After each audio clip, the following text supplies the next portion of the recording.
they are on a blistering attack against Sotomayor. They're not going to let any of this thing go. They don't care where the Republicans are going, where the interest groups are going. And their line of attack is very clear. She's a racist. Now, that seems pretty harsh, right? And you think, oh, well, Jen, come on. They're not actually saying that, are they? Well, as you're about to hear, they're absolutely, positively saying it. Jesus, let's go to clip number 3. But I still think she must explain why she went on the record in public saying, because of your race or gender, you're a better or worse judge. That's a racist statement by any calculation. Well, even Stuart Taylor said it's a racist statement. It is a racist statement. I think she's made one of the most outrageous racist remarks I've heard. Here you have a racist. You might want to soften that, and you might want to say a reverse racist. Obama is the greatest living example of a reverse racist, and now he's appointed one. I mean, gee, she sure sounds like a racist here. Do you think she's a racist? She herself says that her gender and her ethnicity will influence her decision, and I think that is that would be, for me, a disqualification for the Supreme Court. She is also an affirmative action pick. This is pure, absolute pandering to the Hispanics. She really is a believer in the racial spoils system. They're just like, hey, Hispanic chick lady, you're empathetic? She says, yep. They say, you're in. That's the way it really works. The question is, does she believe in reverse discrimination against white males? And it appears she does. Gosh, that smacks of racism, but maybe it's just me, Ed. Is it me, or does Glenn Beck sound drunk on his radio show? Every time we do a Glenn Beck radio show clip, he's like, you know what? They said, hey, Hispanic chick lady, you empathize? You're in.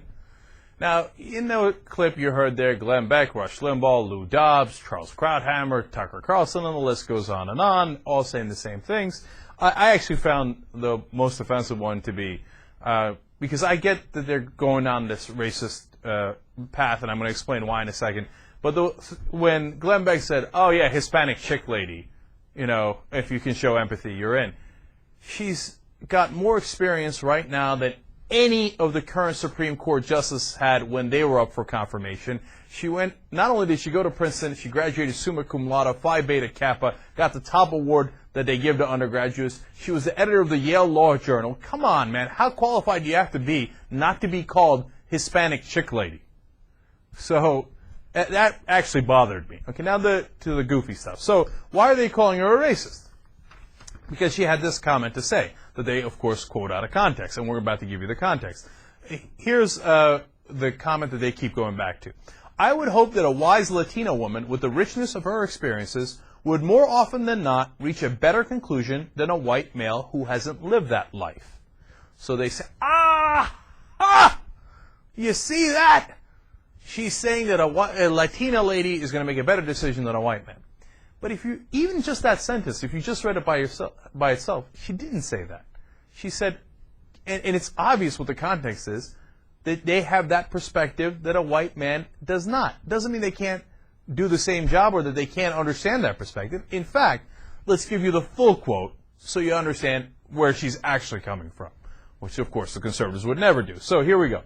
She said, Justice O'Connor has often been cited as saying that a wise old man and a wise old woman will reach the same conclusion in deciding cases. I'm not so sure Justice O'Connor is the author of that line, since Professor Resnick attributes that line to Supreme Court Justice Coyle. I'm also not so sure that I agree with the statement. First, as Professor Martha Minow has noted, there can never be a universal definition of wise. Look, she's making an intellectual argument here, right? And then she says, second, I would hope that a wise Latino woman with the richness of her experiences would more often than not reach a better conclusion than a white male who hasn't lived that life.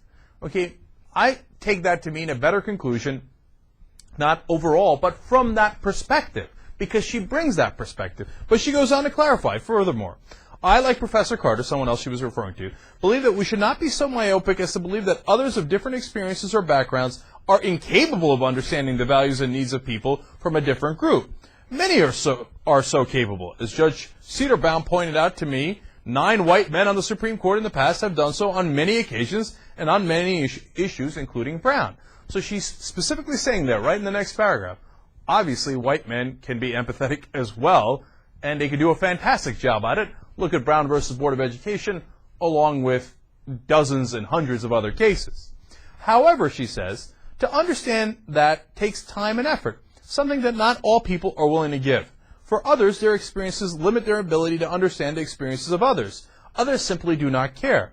Hence, one must accept the proposition that a difference there will be by the presence of women and people of color on the bench. Personal experiences affect the facts that judges choose to see. Now, within its proper context, that makes a lot more sense. Do I love this statement? I'm actually 50-50 on it. And that's my old school conservative roots, etc. And let me explain that. So, if you say to me that a white man cannot, or any race, cannot understand the perspective of a Latina woman, of course I would disagree. But look, as she clarified herself, she would also disagree. What she's saying is, look, it's easier from somebody from that perspective to understand that from that point of view, and to be more empathetic, if you will. And so if you have different people from different backgrounds, it might help to give a more diverse feeling of America, not just for the sake of feelings, but so that you could bring all that experience and have a fair court. Now, I understand that, and that's a perfectly valid point, and I like I said, I largely agree with it. Now, I don't want to get to the point where we're picking based on race. So we say, all right, well, we don't have an Asian, transsexual, so that's an important perspective. Let's put an Asian transsexual in the Supreme Court. But now I'm getting carried away, and I know that that's a silly example. So obviously, this is a balancing act. There are bounds of reason. How much, do you take perspective into account? And when do you say, hey, you know what?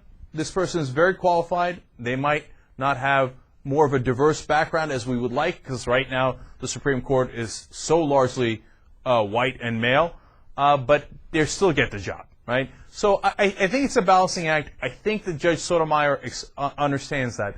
But to take those words and then to say, well, obviously she's a racist,